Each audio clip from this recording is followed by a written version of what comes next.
शर्जील को टीम में डालते हैं, दूसरे मैच में हैदर अली को, तीसरे में आसिफ अली को। आप खुद चीफ सेलेक्टर रहे हैं। हम पाकिस्तान या तो आपके फिर पीसीबी के साथ ताल्लुकात अच्छे हैं, आप खुल के नहीं बोल रहे। मोहम्मद वसीम का कितना कसूर है कि मिसबाह और बाबर के पास चॉइस कितनी है? हर बंदा बार बार आ रहा है, आउट हो रहा है बार बार। और यार अल्लाह के बंदे, रोज़ा भी है, रमज़ान भी है। सो मेरा मतलब अगर किसी की बुराई की जाए तो 70 गुना लिखी जाएगी।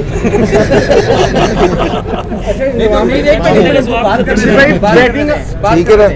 तो बस अब मैं सिर्फ आपसे ये वाली चीज़ कह रहा हूँ कि जी बिल्कुल आपने सही कहा कि जी मैंने बड़े मोहतात अल्फाज में सारी चीज़ इस्तेमाल की है कि आपने जिस टाइम टीम सेलेक्ट की है, अब आप शर्जील भी है, रिजवान भी है, फ़खर भी है कि आज भी फ़खर 4 नंबर पे खेला, उसका नंबर नहीं है।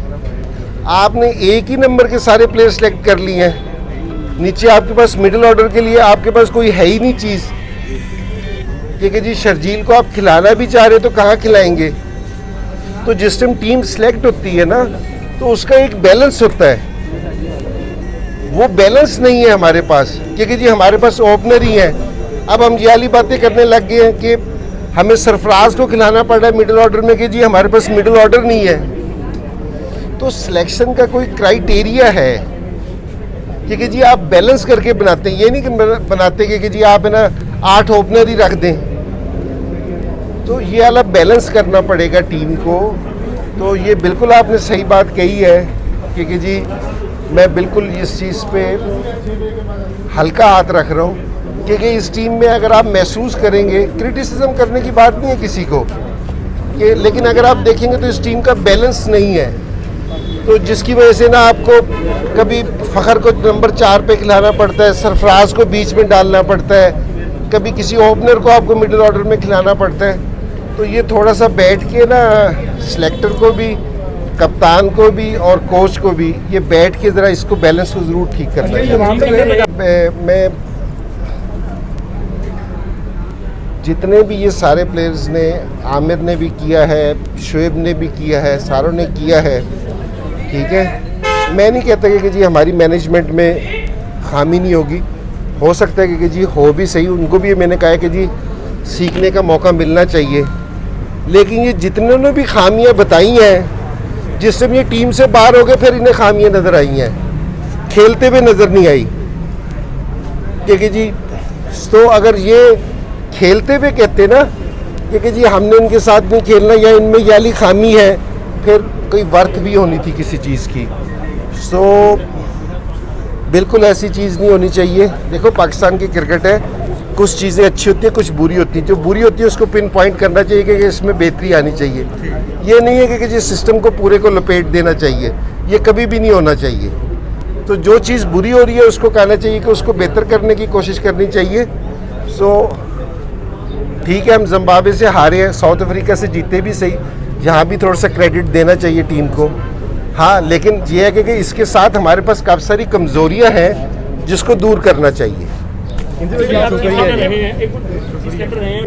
असल में चलो पाकिस्तान एक मैच तो हार गया, हो जाता है कभी कभार कि जी आपका दिन है ना एक बुरा हो जाता है। लेकिन अगर आप साउथ अफ्रीका से अगर परफॉर्मेंस देखें ना तो सिर्फ 2 से 3 लड़के हैं जो परफॉर्मेंस दे रहे हैं। हमारी लोअर ऑर्डर है ना बिल्कुल परफॉर्म नहीं कर रही, जो परेशानी का बाइस है। अगर इसी तरह की परेशानी रही तो ये मुश्किल हो सकता है पाकिस्तान के लिए वर्ल्ड कप में कि इस तरह की परफॉर्मेंस से अगर आपके लिए कोई इवेंट जीतना मुश्किल हो जाता है। लेकिन ये है कि इनको थोड़ा सा अपने प्लेयर्स के मुतालिक सोचना पड़ेगा, थोड़ी सी है ना प्लानिंग अपनी दोबारा से करनी पड़ेगी। तो लेकिन इस कम्बिनेशन के साथ है ना आपको ज़रा मुश्किल दिख रही है सूरत यार। इस कोचिंग स्टाफ के साथ खेला नहीं हूँ तो मलिक खेला हुआ है। अगर मलिक कोई चीज़ कह रहा है तो उसको कंसीडर करना चाहिए कि सीनियर प्लेयर है। और जिस तरह प्लेयर्स के लिए सीखने का मौका होता है ना, इसी तरह कोचेस के लिए, मैनेजमेंट के लिए भी सीखने का मौका होता है कि सारी टाइम कोई क्रिटिसाइज पर्सनली नहीं लेना चाहिए। अगर कभी कोई प्लेयर अगर ये चीज़ उठ के कह देता है कि जी इस तरह की चीज़ है, तो ये मैनेजमेंट को भी पॉजिटिव तरीके से लेना चाहिए और उस चीज़ को ना दूर करना चाहिए। तो मेरा नहीं ख्याल कि जी कोई ऐसी चीज़ है कि जी अगर कोई चीज़ बुरी हो रही है तो उसको बेहतर करना चाहिए। ताकि टीम की परफॉर्मेंस बेहतर हो सके। आप ये फरमाइएगा कि जो हमारे वज़ीर आज़म हैं उनकी एक जो पहली पहचान है वो एक स्पोर्ट्समैन की है। ख्याल ये था कि जब वो वज़ीर आज़म बनेंगे तो स्पोर्ट्स खुसूसन क्रिकेट के वाले से बड़ा फ़रोग मिलेगा, मगर ऐसा नहीं हुआ। आप क्या उन्हें कोई ऐसा कोई देना चाहेंगे पैगाम के इसमें कि स्पोर्ट्स और खुसूसन क्रिकेट के वालों के ज़्यादा फ़रोग हासिल हो?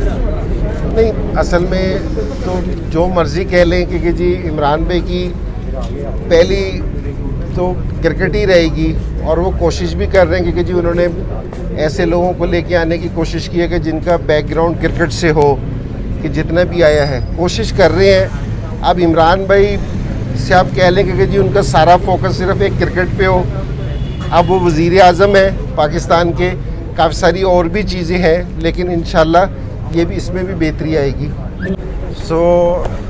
जिस तरह एक टाइम पे बोर्ड ने सोशल मीडिया पे प्लेयर्स का बैन कर दिया था कि जी वो उस पर कुछ कर नहीं सकते थे, आपका मतलब है सेलेक्टर्स वगैरह का भी करा देना चाहिए। नहीं, इस तरह होना तो नहीं चाहिए। मुझे नहीं पता कि हो रहा है या नहीं हो रहा, लेकिन इस तरह नहीं होना चाहिए कि जी आपका विजन होना चाहिए। अच्छा, एक शॉर्ट टर्म भी कि जी इस सीरीज़ के लिए सिलेक्ट कर लो, आगे गुजारा हो जाएगा, ये भी बड़ा गलत प्रोसीजर है सिलेक्शन का। हमेशा आपका विजन थोड़ा सा होना चाहिए, सिलेक्शन का भी, कोच का भी, ताकि अगर हम जिस लड़के को खिला रहे हैं 6-8 महीने के बाद ऐसा लड़के को खिलाएं कि जी जो पाकिस्तान के लिए लंबा खेल सके, जो टीम के लिए फ़ायदेमंद हो सके। ये ज़रूर देखना चाहिए, क्योंकि सिलेक्शन पे मुझे भी थोड़ा सा इतराज़ है, मेरे ख्याल में काफ़ी सारे और लोगों को भी, आप लोगों को भी इतराज़ होगा इस चीज़ पे। बहुत शुक्रिया। आप बता दें 5 मिडल ऑर्डर जो इस वक्त नाकाम हो गया है, वर्ल्ड कप सर के ऊपर है, इस वक्त भी कौमी टीम में कोई उस तरह चीज़ नज़र नहीं आ रही। आज भी हसन अली को पहले भेज दिया गया है, आखिरी ओवर था। आपकी नज़र में कौन से ऐसे प्लेयर्स हैं, क्योंकि शुएब मलिक की भी बात हो रही है, शुएब मकसूद की भी बात हो रही है, तो आप किसको वर्ल्ड कप में देख रहे हैं मिडल ऑर्डर में कि इनको अगर लेके जाएँ तो हम वहाँ पर कामयाब हो सकते हैं? देखिए, एक तो ये वाली चीज़ है, वो तो अच्छा किया कि जी 2 बॉलों पहले हसन अली को भेज दिया और किसी को नहीं भेजा। फ़खर से भी पहले हसन अली को भेजना चाहिए था। तो और दूसरी चीज़ ये है कि देखो जो प्लेयर्स हैं ना, देखो मैंने पहले भी एक चीज़ कही है कि जो बैट्समैन है ना उसका थोड़ा सा एक्सपीरियंस होना चाहिए। बॉलर्स की निस्बत बैट्समैन को ज़्यादा एक्सपीरियंस चाहिए। तो बैट्समैन ऐसे सिलेक्ट करें, मैं नहीं कहता कि जी किसी को सिलेक्ट करें या किसको, लेकिन ऐसे बैट्समैन सिलेक्ट करें जिनका थोड़ा सा एक्सपीरियंस हो, जो प्रेशर को बर्दाश्त कर सके। उन प्लेयर्स का होना ज़रूरी है। ठीक है जी। ठीक है जी।